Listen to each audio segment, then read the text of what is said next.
So the latest count in the state of Michigan, just shy of 800 cases, though I imagine at the next count it will be over that. Some 8 deaths in your state as well. How are you faring at this point? Well, you know, we have the same challenge that states across the country are having. We need more test kits. It is hard to really make an educated decision and to know what you're really confronting without data, and that all is reliant on test kits.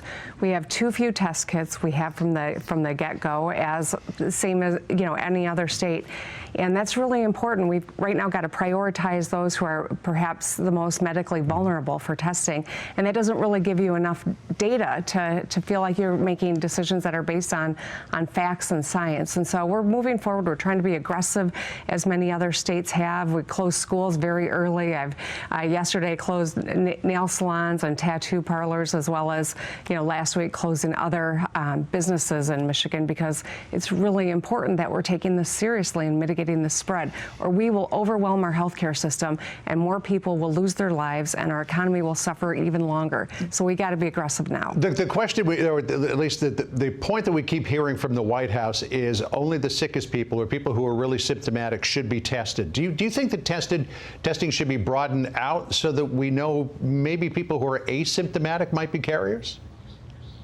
Absolutely. I think that the most important thing that we need is data.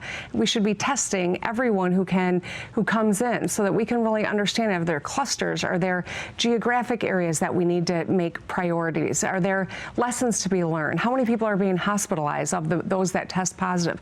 In Michigan yesterday, there's a report that we've got an infant that tested positive.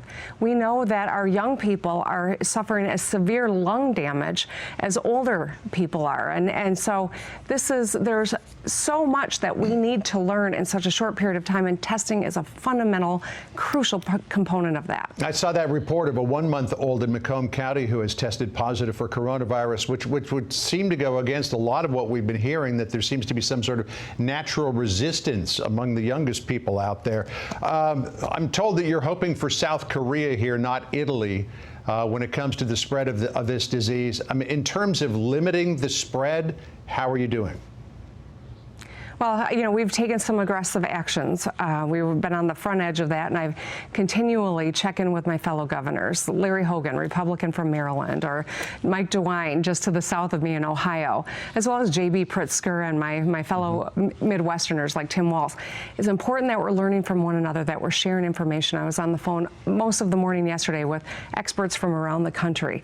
We have got to be aggressive on the front end, or we are going to get overwhelmed in our healthcare system, and then everything is going to be overwhelmed. And that's why it's important that we're aggressive. It's important that we're listening to scientists and doctors and making decisions based on the best facts available, always in the interest of the public health.